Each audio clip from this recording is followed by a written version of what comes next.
இன்றைக்கி இந்த வீடியோ எதை பற்றின்னு பார்த்தீங்கன்னா, ராமநாதபுரத்தில் ஸ்ரீ கூரிச்சத்தா ஐயனார் கோயிலில் எங்கள் சொந்தக்காரவங்க காது குத்து விழா வச்சுருந்தாங்க. அதுக்கு நாங்களும் போயிருந்தோம். அதோட வீடியோ தான் இது. நல்லாயிருக்கும் பாருங்கள். இதுதான் கோயிலுக்குள்ளே உள்ள சிற்பங்கள்.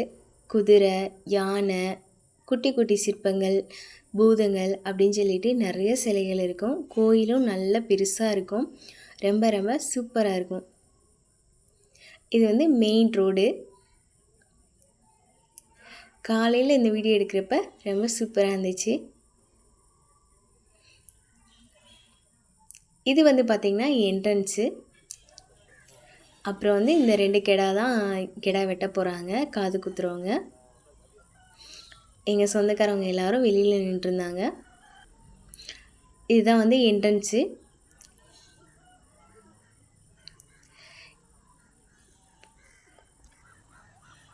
ரொம்ப சூப்பராக இருக்கும். எனக்கு ரொம்ப ரொம்ப பிடிக்கும். ஏன்னு கேட்டிங்கன்னா, இதுதான் எங்கள் அப்பா வீட்டு குலதெய்வம். அதனால எல்லாருமே அப்பா வீட்டு கோயில்னாலே ரொம்ப பிடிக்கும் இல்லையா? இப்போ வேறு கோயில் ஆயிடுச்சுன்றதுக்காக அப்பா வீட்டை மறந்துட முடியாது இல்லையா? அதனால இன்றைக்கி பல நாள் கழித்து போனது ரொம்ப ரொம்ப சந்தோஷமாக இருந்துச்சுங்க. என்னுடைய பழைய நினைவுகள்லாம் நினச்சி பார்த்துட்டே இருந்தேன். எங்கள் அப்பா அவங்க இந்த கோயிலுக்கு வந்தது, எங்கள் கூட்டு வந்தது அந்த மாதிரிலாம் இந்த கோயிலுக்கு வந்தது பழைய நினைவுகள்லாம் குட்டி மெமரிஸ்லாம் வந்து ஞாபகம் வர ஆரம்பிச்சிருச்சு. ரொம்ப நல்லா இருந்துச்சு. இவங்க எல்லாருமே எங்களுடைய சொந்தக்காரவங்க தான். இங்கிட்டு வந்து கொஞ்சம் வேறு ஊருக்காரவங்க உட்காந்துருந்தாங்க. கருப்பு சாமிக்கு தான் வந்து பொங்கல் வச்சு கெடா வெட்டுவாங்க. இங்கே கோயிலுக்குள்ளேயே வந்து பாத்ரூம் வசதி எல்லாமே இருக்குது. ஏன்னா வந்து சுற்றி டவுனாக நடுவில் கோயில் இருக்கிறதுனால கோயிலுக்குள்ளேயே வந்து எல்லாமே வச்சுட்டாங்க. சமைக்கிறது, சாப்பிட்றது, பாத்ரூமு எல்லாமே கோயிலுக்குள்ளேயே தான் இருக்குது. வெளியில் போகணுன்ற அவசியம் இருக்காது. எல்லா வசதிகளுமே இருக்கிறதுனால ரொம்ப நல்லாயிருக்கும்.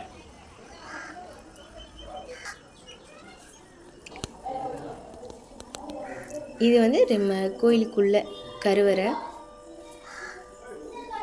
இந்த யானையிலலாம் நாங்கள் உட்காந்து விளாண்டுருக்கோம். ஆனால் இப்போ வந்து கவர்மெண்ட் இதாகிடுச்சதுனால எதையுமே தொடக்கூட விட மாட்டேன்ட்டாங்க. ரொம்ப ஸ்ட்ரிக்டாக இருந்தாங்க.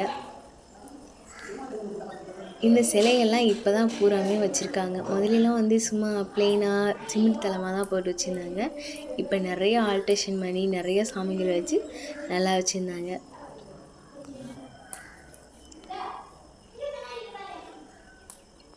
இது வந்து கோயிலுக்கு பின்னாடி நவக்கிரகம் வச்சுருந்தாங்க.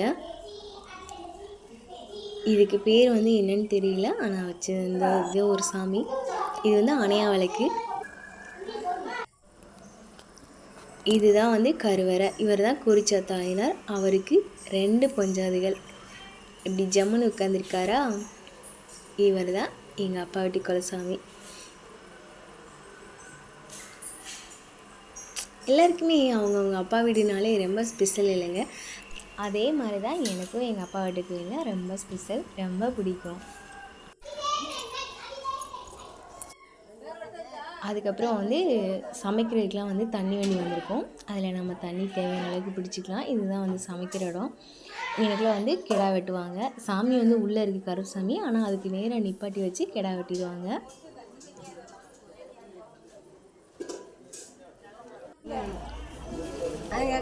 போடுங்க. அதுக்கப்புறம் மொட்டை போட ஆரம்பிச்சிட்டாங்க. பயங்கரமான ஆளுக இருந்தாலும் மொட்டை போட்டுட்டாங்க.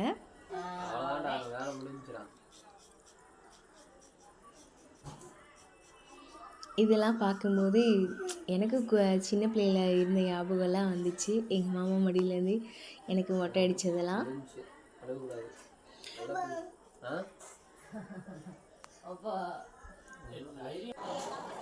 அதுக்கப்புறம் காது குத்தவருக்கு ரெடி ஆகிட்டு இருந்தாங்க. 2 பொண்ணுங்க. அந்த 2 பொண்ணுங்களுக்கு தான் இன்றைக்கி காது குத்துறாங்க. நாங்கள் வந்து இந்த ஐயர் வச்சு அதெல்லாம் வச்சு கோணாங்கட்டிலலாம் அப்படிலாம் பண்ண மாட்டோம். இந்த மாதிரி தான் சாதாரணமாக சிம்பிளாக காது குத்திடுவாங்க. நல்லா இருக்கான்னு சொல்லி கமெண்ட் பண்ணுங்கள்.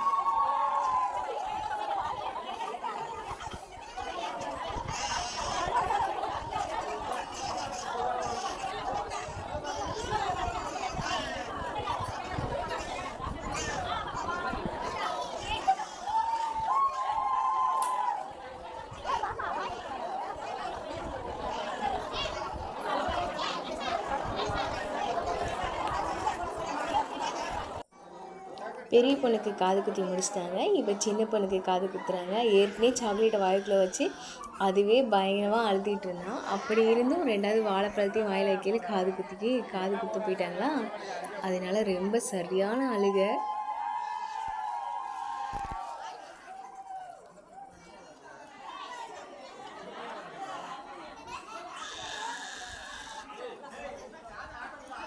அதோட கெடா வெட்டிட்டாங்க. எல்லாருமே சாப்பிட்டுட்டு கிளம்பி வந்தாச்சுங்க.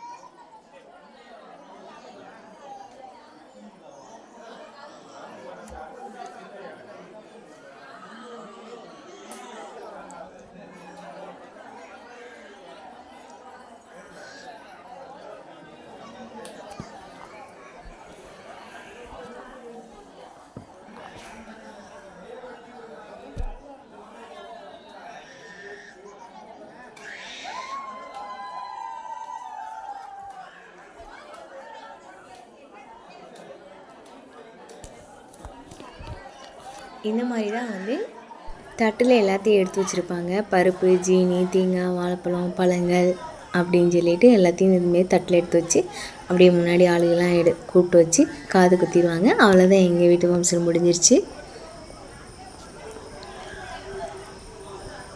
இதெல்லாம் உங்களுக்கு பிடிச்சிருக்கான்னு சொல்லுங்கள்.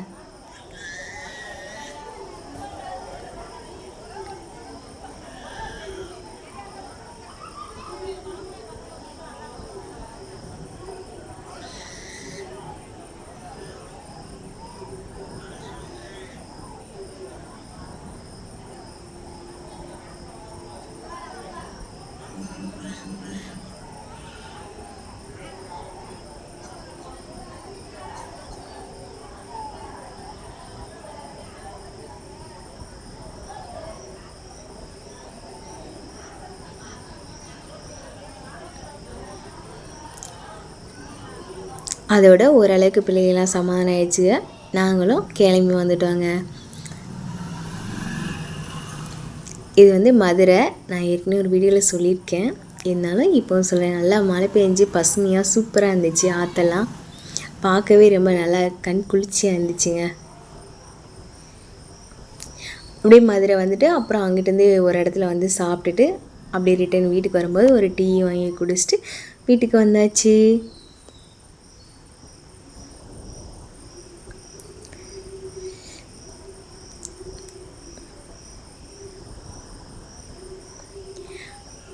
அவ்வளோதாங்க.